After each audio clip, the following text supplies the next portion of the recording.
பாஸ்கா காலம் 3ஆம் வாரம் வெள்ளிக்கிழமை.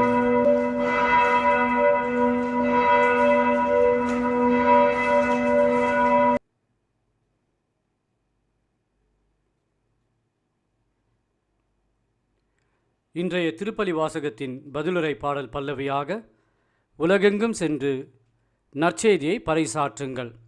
திருப்பாடல் அதிகாரம் 117 இறைவசனம் 1 முதல் 2. பல்லவியாக மார்க் அதிகாரம் 16 இறைவசனம் 15.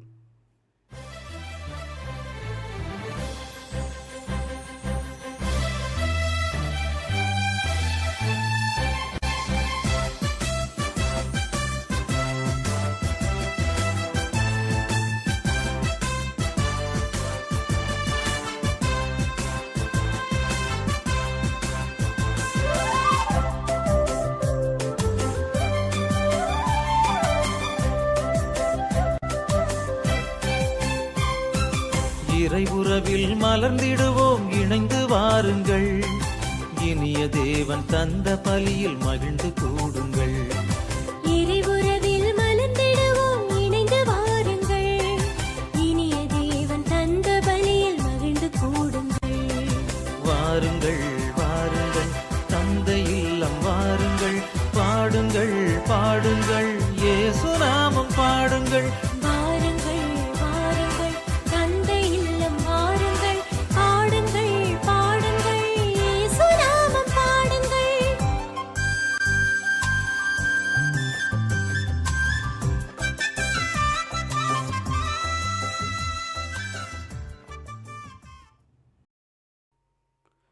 முதல் வாசகம். பிற இனத்தவருக்கு எனது பெயரை எடுத்துச் செல்ல நான் தேர்ந்து கொண்ட கருவியாய் சவுல் இருக்கிறார். திருத்துதர் பணிகள் நூல் வாசகம் அதிகாரம் 9 இறைவசனம் 1 முதல் 20 முடிய.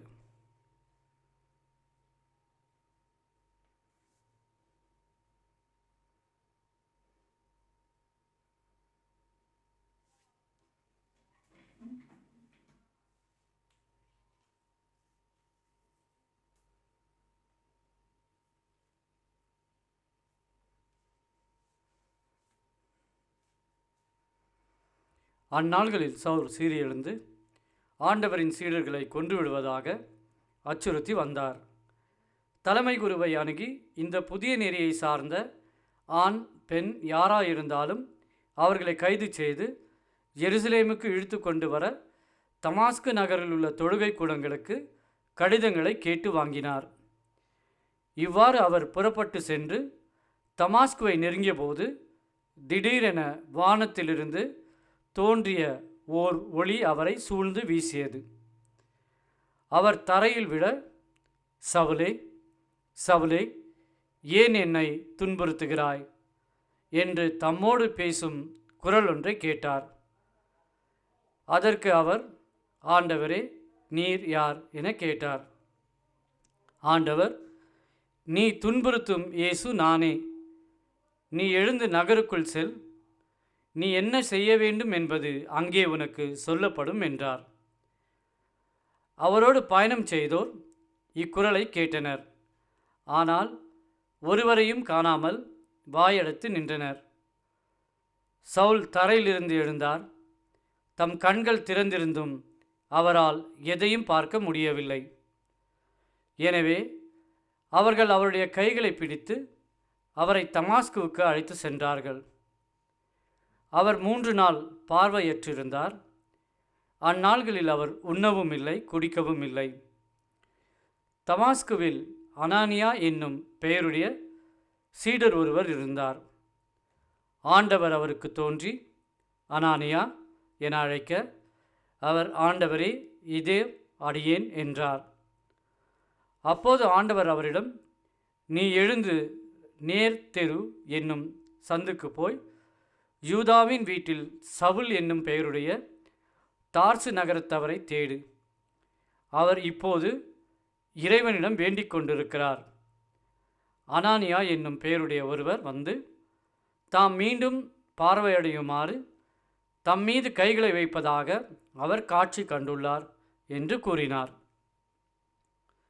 அதற்கு அனானியா மறுமொழியாக, ஆண்டவரே, இம்மனிதன் எருசலேமில் உள்ள இறை மக்களுக்கு என்னென்ன தீமைகள் செய்தான் என்பதை பற்றி பலர் கூற கேட்டிருக்கிறேன். உம் பெயரை அறிக்கையிடும் அனைவரையும் கைது செய்வதற்காக தலைமை குருக்களிடமிருந்து அதிகாரம் பெற்று இங்கே வந்திருக்கிறான் என்றார். அதற்கு ஆண்டவர் அவரிடம், நீ செல்.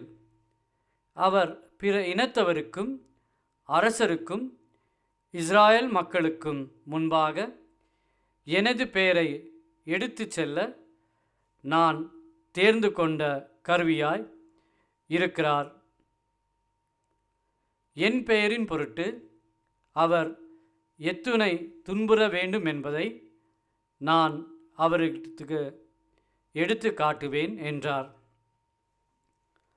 அனானியா அங்கிருந்து போய் அந்த வீட்டுக்குள் சென்று கைகளை அவர் மீது வைத்து, சகோதரர் சவுலே, நீர் வந்த வழியில் உமக்கு தோன்றிய ஆண்டவராகிய இயேசு நீர் மீண்டும் பார்வை அடையவும் தூய ஆவியால் ஆட்கொள்ளப்படவும் என்னை உம்மிடம் அனுப்பியுள்ளார் என்றார்.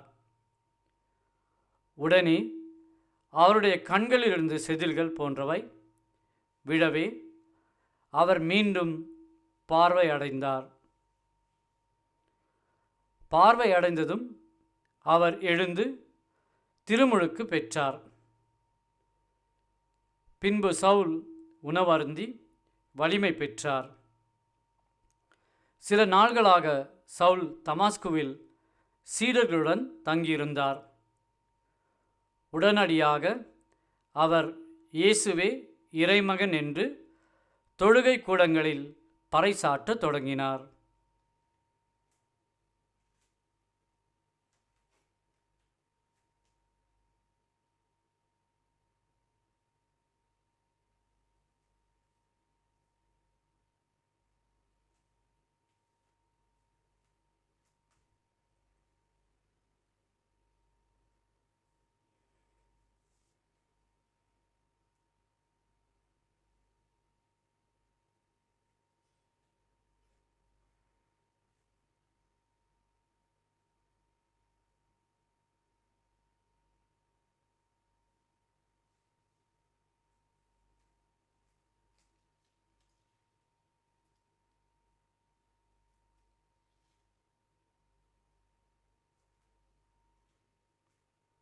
ஆண்டவரின் அருள்வாக்கு.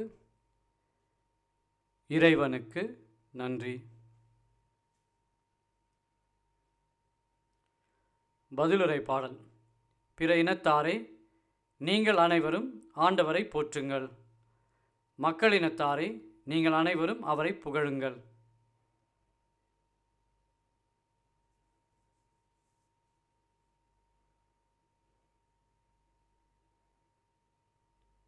பல்லவி. உலகெங்கும் சென்று நற்செய்தியை பறைசாற்றுங்கள்.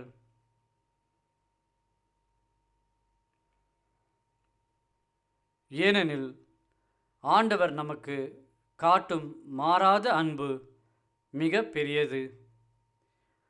அவரது உண்மை என்றென்றும் நிலைத்துள்ளது.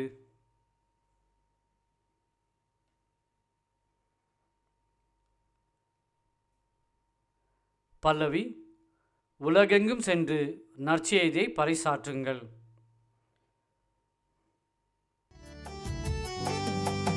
Alleluia, alleluia, alleluia, alleluia, alleluia, alleluia, alleluia, alleluia, alleluia, alleluia, alleluia, alleluia.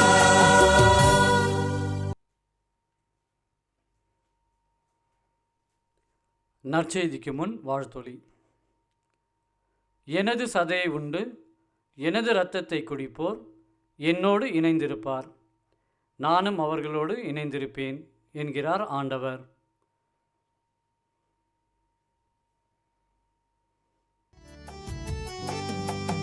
Alleluia, alleluia, alleluia, alleluia, alleluia, alleluia, alleluia, alleluia, alleluia, alleluia, alleluia, alleluia, alleluia.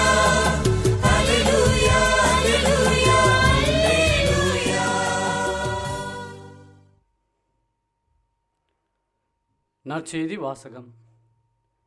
எனது சதையை உண்மையான உணவு, எனது இரத்தம் உண்மையான பானம்.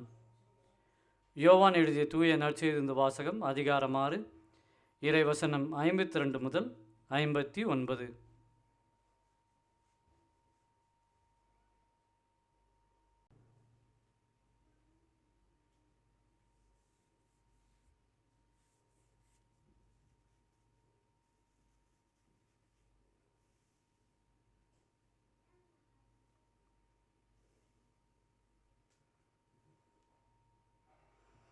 அக்காலத்தில் நாம் உண்பதற்கு இவர் தமது சதையை எப்படி கொடுக்க இயலும் என்று வாக்குவாதம் யூதர்களிடையே எழுந்தது. இயேசு அவர்களிடம், உறுதியாக உங்களுக்கு சொல்கிறேன், மானிட மகனுடைய சதையை உண்டு அவருடைய இரத்தத்தை குடித்தால் ஒழிய நீங்கள் வாழ்வடைய மாட்டீர்கள். எனது சதையை உண்டு என் இரத்தத்தை குடிப்பவர் நிலை வாழ்வை கொண்டுள்ளார். நானும் அவரை இறுதி நாளில் உயிர்த்தெழச் செய்வேன். எனது சதை உண்மையான உணவு, எனது இரத்தம் உண்மையான பானம். எனது சதையை உண்டு எனது இரத்தத்தை குடிப்போர் என்னோடு இணைந்திருப்பார், நானும் அவர்களோடு இணைந்திருப்பேன். வாழும் தந்தை என்னை அனுப்பினார், நானும் அவரால் வாழ்கிறேன். அதுபோல் என்னை உண்போரும் என்னால் வாழ்வர். விண்ணகத்திலிருந்து இறங்கி வந்த உணவு இதுவே. இது நம் முன்னோர் உண்ட உணவு போன்றது அல்ல. அதை உண்டவர்கள் இறந்து போனார்கள். இவ்வுணவை உண்போர் என்றும் வாழ்வர். இயேசு கப்பர்நாகமில் உள்ள தொழுகை கூடத்தில் இவ்வாறு கற்பித்தார்.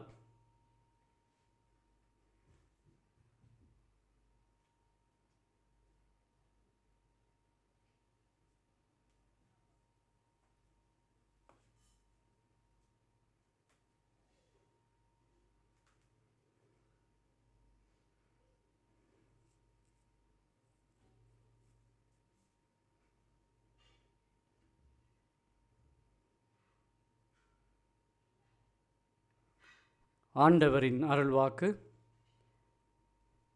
கிறிஸ்துவே உமக்கு புகழ்.